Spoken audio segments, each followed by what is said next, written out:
Bansur PG college की online क्लासों में आपका हार्दिक स्वागत है। आज हमारी क्लास एमए प्रवेश ज्योग्राफी के विद्यार्थियों के लिए subject economic geography, paper third, topic mixed farming, मिश्रित कृषि। मिश्रित कृषि की बात करें तो इस कृषि में कृषि एवं पशुपालन दोनों कार्य साथ साथ किए जाते हैं।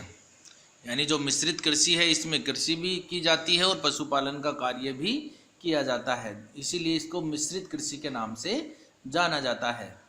इस कृषि का विस्तार देखें, वितरण क्षेत्र देखें तो इस कृषि का विस्तार उत्तरी अमेरिका के उत्तरी पूर्वी क्षेत्रों में, दक्षिणी अमेरिका के दक्षिणी ब्राज़ील के क्षेत्र में, अफ्रीका के दक्षिणी पूर्वी क्षेत्रों में, ऑस्ट्रेलिया के दक्षिणी पश्चिमी क्षेत्रों में, पश्चिमी यूरोप एवं पश्चिमी यूक्रेन से साइबेरिया तक इस कृषि का वितरण देखने को मिलता है। यानी इस कृषि प्रदेश का जो विस्तार है वो उत्तरी अमेरिका के उत्तरी पूर्वी क्षेत्र, दक्षिण अमेरिका के दक्षिणी ब्राज़ील में, अर्जेंटीना, अफ्रीका के दक्षिणी पूर्वी क्षेत्रों, ऑस्ट्रेलिया के दक्षिणी पश्चिमी क्षेत्रों, पश्चिमी यूरोप से यूक्रेन से साइबेरिया तक फैला है।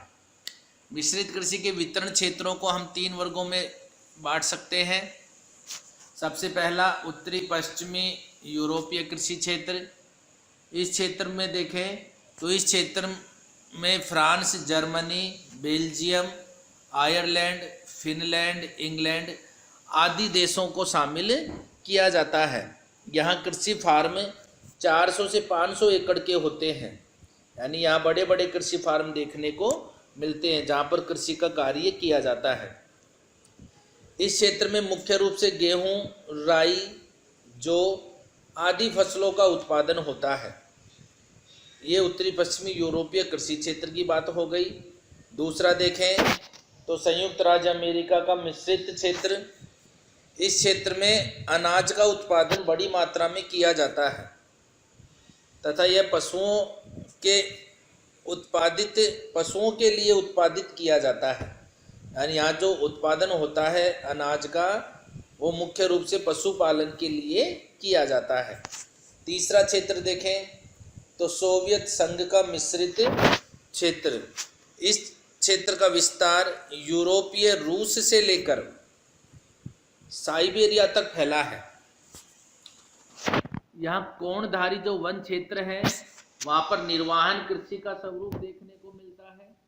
स्टेपी प्रदेश में व्यापारिक कृषि की जाती है। ये साइबेरियाई सोवियत संघ का मिश्रित क्षेत्र हो गया।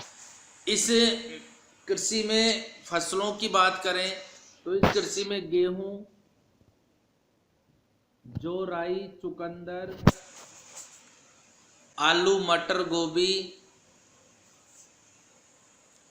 तिलहन आदि फसलें उत्पादित की जाती हैं।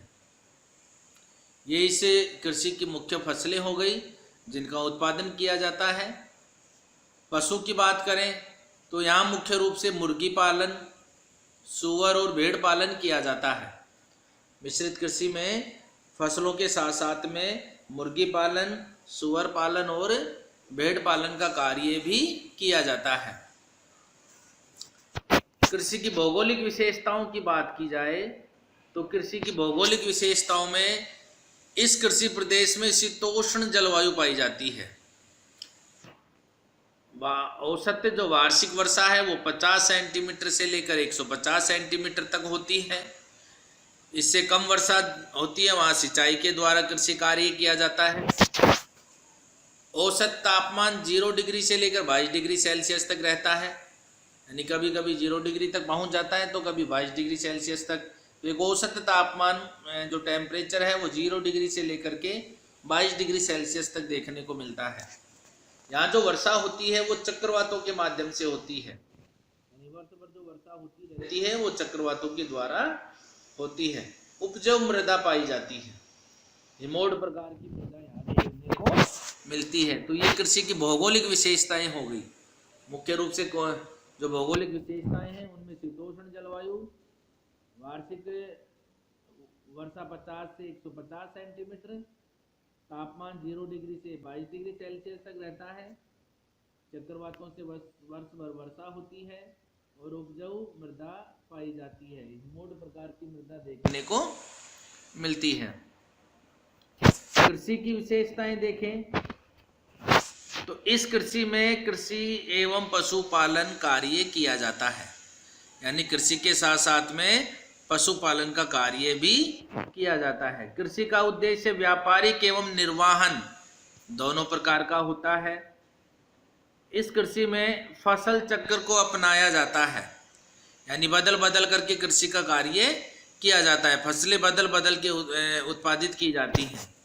इस कृषि में फार्मों पर ही मकान और पशु घर बने होते हैं, क्योंकि जो फार्मों का आकार है वो बड़ा होता है, तो उन फार्मों पर ही मकान बना लिए जाते हैं रहने के लिए और पशुपालन के लिए पशु घर बनाए जाते हैं।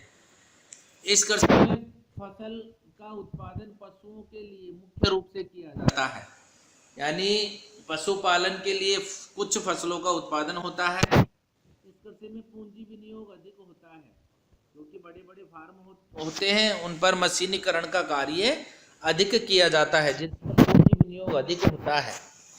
निर्वाहन स्वरूप में पशुपालन स्वयं की आवश्यकता प्राप्ति के लिए किया जाता है। जब कृषि का उद्देश्य निर्वाहन होता है तो पशुपालन का कार्य भी स्वयं की आवश्यकता पूर्ति के लिए किया जाता है, जैसे दूध दही आदि प्राप्त करने के लिए पशुपालन का कार्य किया जाता है। इस कृषि में पशुओं के लिए चुकंदर, गाजर, जई आदि का उत्पादन किया जाता है। तो इस प्रकार से ये कृषि की विशेषताएं हो गई। तो हमने आज मिश्रित कृषि के बारे में पढ़ा। मिश्रित कृषि का वितरण विश्व के किन किन क्षेत्रों में फैला है। मिश्रित कृषि के वर्ग, मुख्य रूप से मिश्रित कृषि को 3 वर्गों में बांटा गया है। उसके बाद में भौगोलिक विशेषताएं कृषि की और फिर कृषि की विशेषताएं। तो इस प्रकार से आज हमने मिश्रित कृषि के बारे में बात की। Thank you.